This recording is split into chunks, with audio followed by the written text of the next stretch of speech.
When the internet was invented, it was created as a way to allow users to share information with each other quickly across great distances. Today, it's become so much more than that. Almost every part of modern life can be experienced through the internet, from shopping to entertainment to education. However, there are thousands of servers around the world containing the same information. To protect users from viruses, hackers, and spammers, firewalls filter incoming and outgoing traffic and block anything suspicious. They do this by creating rules that determine what data can and cannot pass through. Some firewalls are built into routers, while others are dedicated devices with the sole purpose of protecting a network. Researchers peg this on social comparison, which occurs when you compare yourself to others on sites like Instagram. Since users typically only post their best qualities, whether that's an amazing vacation or a promotion at work, it creates a culture of one-upmanship that leads to envy and feelings of inadequacy. On top of that, studies show that social media can cause fear of missing out, or FOMO, which can lead to anxiety. It's led to increased feelings of loneliness, anxiety, and depression.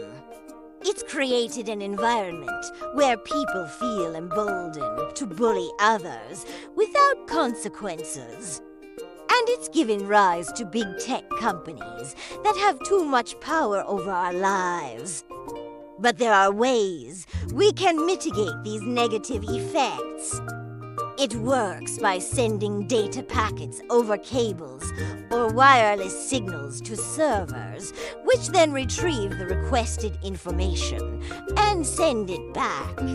However, the internet has had a negative impact on society, leading to increased rates of anxiety, depression, and online bullying.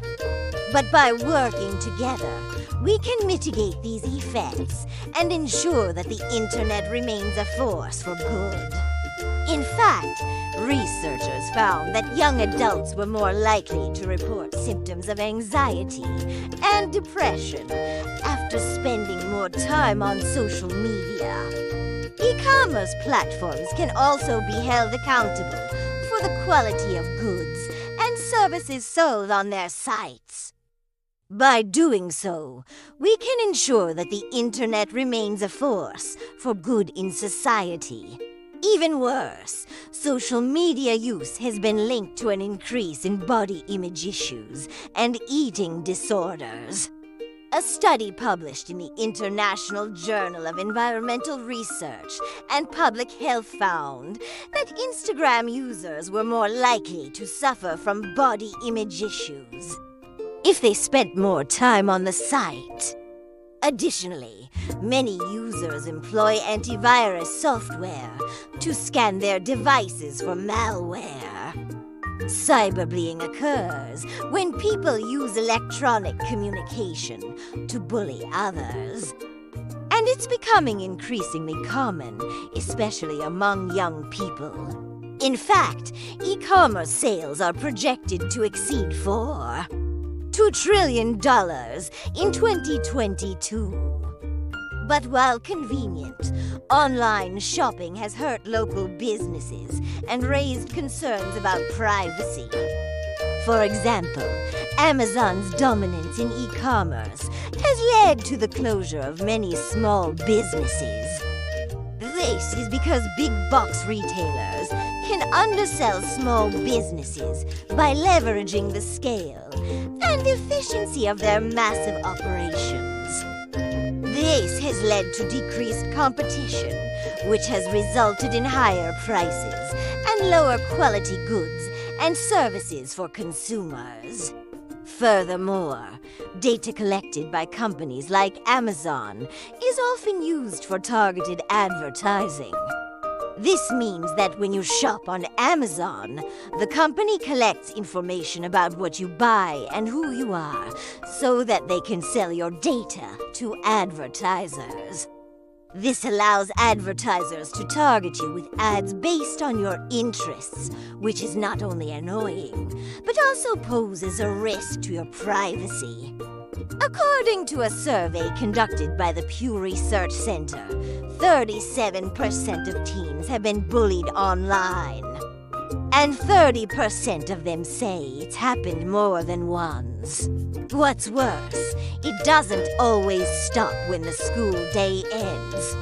In fact, most cyberbullying happens outside school hours.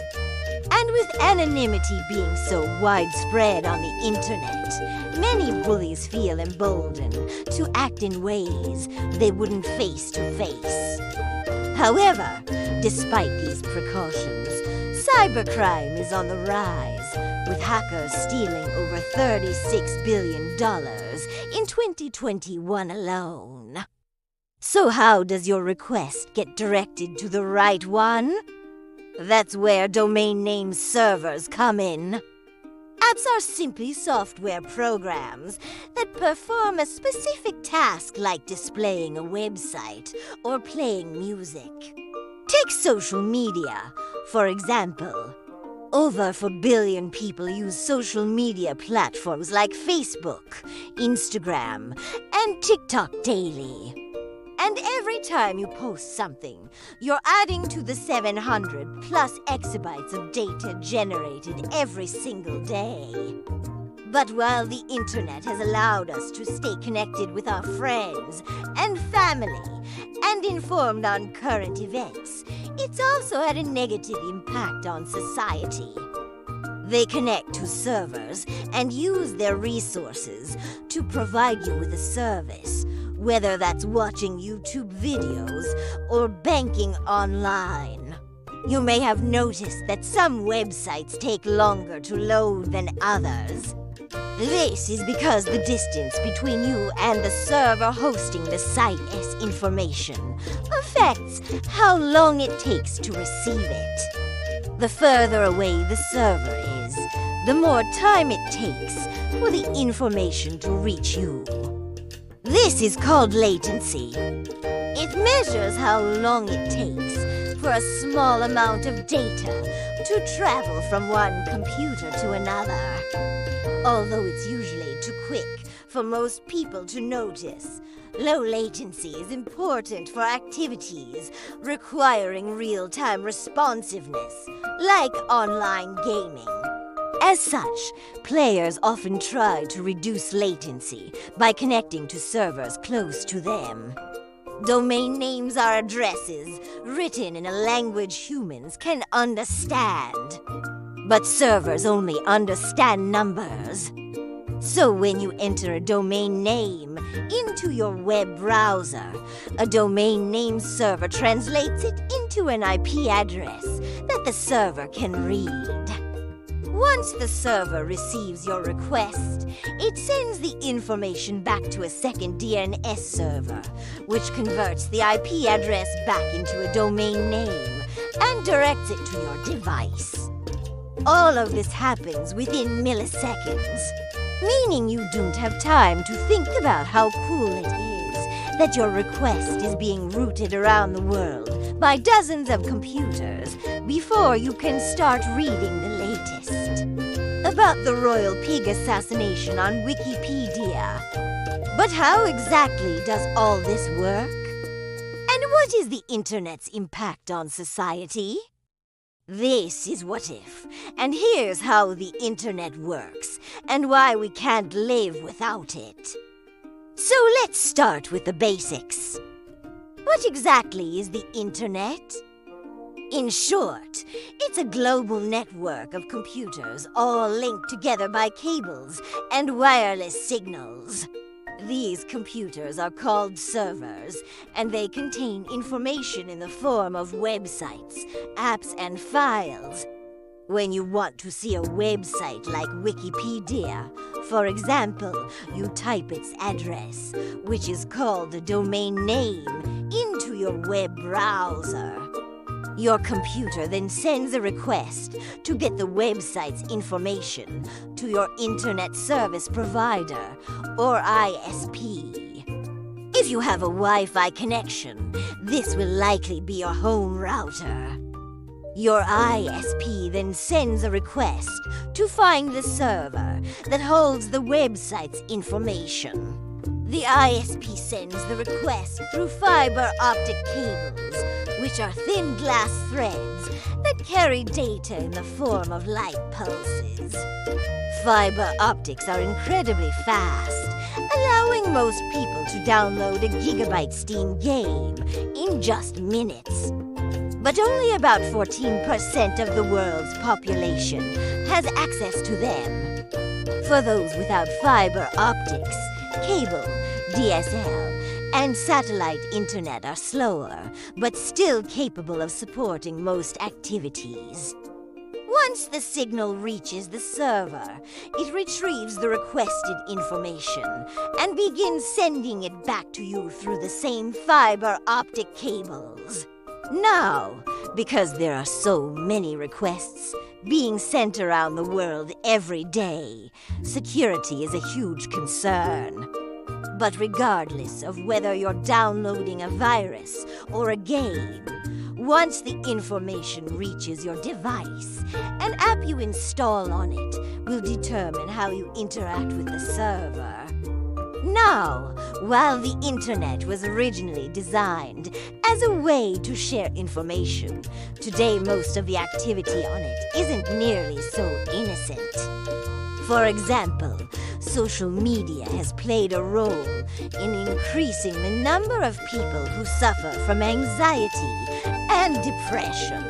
Another way the internet has negatively impacted society is through online bullying. And while social media is one of the most popular uses of the internet, online shopping is another.